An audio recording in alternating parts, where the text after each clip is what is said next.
Hello everyone, my name is Camina from Sons of Chaos Latam. We are here with Chuz, the coach from Golden Guardians.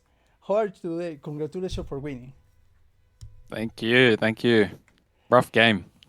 Yeah, it was a tough game. And this, for my first question, is was this game started off a little slowly in the early game and was very close in the late game. What did this game happen like this, and how were the decisions making this process in the game? Yeah. Okay. The early game was pretty favored for us. We are really proud, and the boys. Our comp was relatively like a snowball draft. They had a really good scaling composition that was really good at locking down Varus towards the end of the game. So securing like early dragon stacking and Rift Herald was really important. And I think the boys did a really good job snowballing that lead early on, up until the tier two tower bot lane, where Revenge got a really good flank, TP flank on our Varus.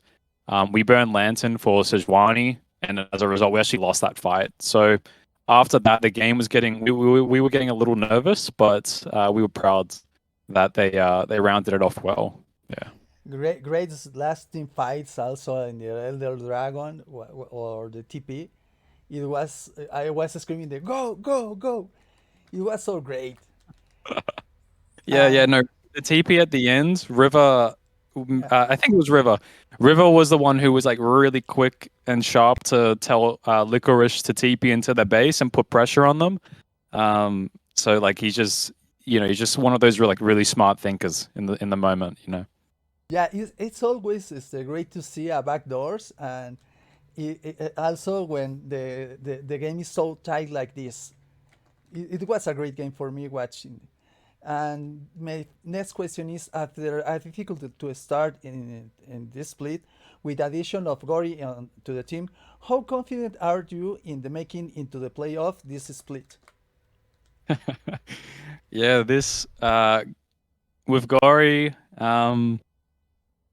the team is we obviously was on the 7 game win streak, and we acquired like everyone bought into the hype really well. And then we lost versus TL yesterday. Um, I think it's quite likely we go into playoffs and we do pretty well. Um, we've scrimmed a lot of the top teams, and we've when we do lose to top teams, like it's usually a pretty close fight. So we're pretty confident we can take down any team.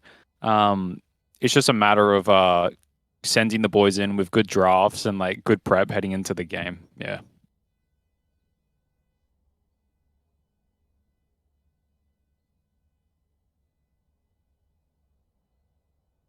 Hello? Sorry, I was talking, but I was muted. Sorry, Sorry. Yeah, yeah, yeah. my What were bad. you Okay, this is the next question. And Sixtasi has had a game where he hasn't even died once. How has the team played around him to success in the team fights? saying? Yeah, that's funny because today's game, um, I thought we kind of left Trevor to the wolves a bit. Um, like six A to the wolves, meaning we were playing like a pretty like protect this one guy composition, and a lot of team fights were using Lantern for Sejuani, missing up some small things. So it was a hard game for Varus, which it shouldn't have been. But in the weeks that Six A wasn't dying at all, um, I think he just like I think he after we played against, I think it was FlyQuest where Prince played Lucian.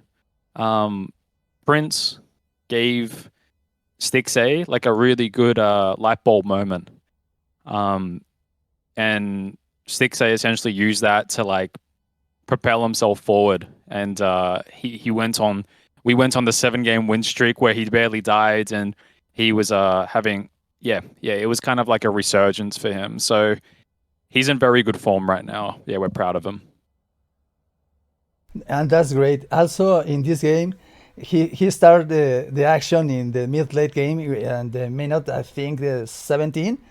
He makes a kill and also he died, but he started. the the mid game, the game is so tight because the kills was so great also with the LeBlanc. Yeah, yeah. No, there was a lot of we had like a lot of body. We had Sejuani and the Thresh, and like a lot of our support jungle on like very supportive champions. So we needed Stixay and Glory to really step up and carry us in those early fights, which they did. Yeah. No, we played it well today. Okay, and as a coach, how do you see us all the change in this meta in this season? We had a lot of change. How do you make the possible to make a good strategy, even if even in each patch make a lot of change, like double ADs in bot or the top laners, the top laners of the jungles little late with the slowly the game in jungle. How do you make the strategy every get time? Yeah. This weekend in LCS, there was another big patch. They nerfed a lot of the big meta champions. Things like double 80 carry, Maokai, Elise, even Aurelion Sol coming in. To be honest with you, we have each patch usually sits on LCS for about 2 weeks. And depending on how big the patch is, we have very limited time to make adjustments and change because we also like we'll look at the patch and like sometimes like 13, 14, the one we're on, there's so much to try. So we have to like make the most of our scrims and like adjust time to like, okay, today we're going to practice XYZ. We're going to play Aurelion Sol. We're going to try Annie. We're going to try Aphelios Thresh is also really good right now. And we try and hammer each one of those things each day. And then by the time it's the weekend, we try and tailor. We try and tailor what we feel we're really good at. And then we try and put the rest back in the bin or on the shelf, and we readdress that like in the next week's practice, something like that. But it does require a lot of teamwork because scrims are sometimes just like 5-minute FFs. Like the other team wants to quit and they want to go home early. So we have limited time to work with, and this patch was really big for us. So I would say it was quite challenging. Yeah. That's great, and so badly hear about the screens, but it is also happened here in Latin. Yeah. And okay, next question is how successful do you think the roster will be if they have been able to play together from the beginning of this split? Oh, good question. Yeah, obviously we had Young in the first 2 weeks, or first week, and then we had Gory land and then instantly play LCS. We had a Korean boot camp at the start of the year where we scrimmed with Gory. The 5 players right now scrim together, and we did very well in Korean scrims. So as coaches, as Golden Guardians, we were like very excited heading into this year. When we realized Gory was going to have some visa issues, it obviously slowed us down a lot because there was probably like 6 weeks that we couldn't practice with him. And I would say it's hard for me to say where we would be at, but I definitely feel we would be better. We would probably be maybe top 2 if we started the year with Gory. Yeah. Yeah, also right now they're a pretty strong your team, and it's like it's good to see the Golden Guardians have a good good games right now. And Yeah. also for last, do you want to send some greetings to Latam people to they are fans from Golden Guardians?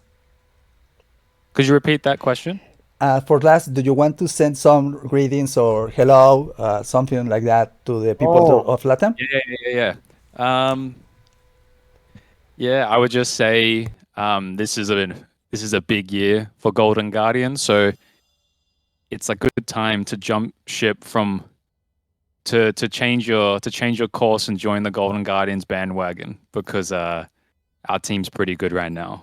So be sure to watch our games. Yeah. Thank you very much for interview, and that's why we are here, because they have a lot of fans of Latin America, and we are the connection for the people right now. Nice to Perfect. meet you, and good luck for the next week.